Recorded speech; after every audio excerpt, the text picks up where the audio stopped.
اللہ اکبر کہتے ہوئے اس طرح سجدے میں جائیں کہ پہلے گھٹنے زمین پر رکھیں، پھر دونوں ہاتھوں کے بیچ میں اس طرح سر رکھیں اور دونوں پاؤں کی 10 انگلیوں کا رخ قبلے کی طرف رہے، ہاتھوں کی ہتھیلیاں بچھی رہیں اور انگلیاں قبلہ رو رہیں، مگر کلائیاں زمین سے لگی ہوئی مت رہیں، اور کم از کم 3 بار سجدے کی تسبیح یعنی سبحان ربی الاعلیٰ پڑھیں۔ پھر اللہ اکبر کہتے ہوئے سجدے سے سر اس طرح اٹھائیں کہ پہلے پیشانی، پھر ناک، پھر ہاتھ اٹھائیں، پھر سیدھا قدم کھڑا کر کے اس کی انگلیاں قبلہ رخ کر دیجیے اور الٹا قدم بچھا کر اس پر سیدھے بیٹھ جائیں اور ہتھیلیاں بچھا کر رانوں پر گھٹنوں کے پاس اس طرح رکھیں کہ دونوں ہاتھوں کی انگلیاں قبلے کی جانب اور انگلیوں کے سرے گھٹنوں کے پاس ہوں۔ دونوں سجدوں کے درمیان اس طرح بیٹھنے کو جلسہ کہتے ہیں۔ پھر اللہ اکبر کہتے ہوئے پہلے سجدے کی ہی طرح دوسری بار سجدے میں جائیں اور کم سے کم 3 بار سجدے کی تسبیح پڑھیں۔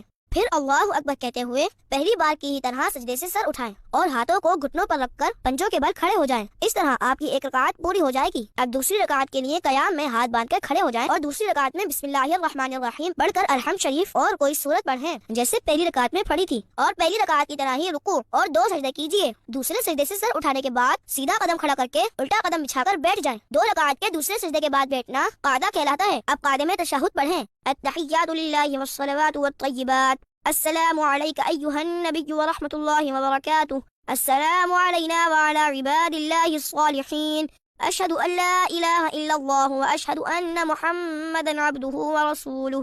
جب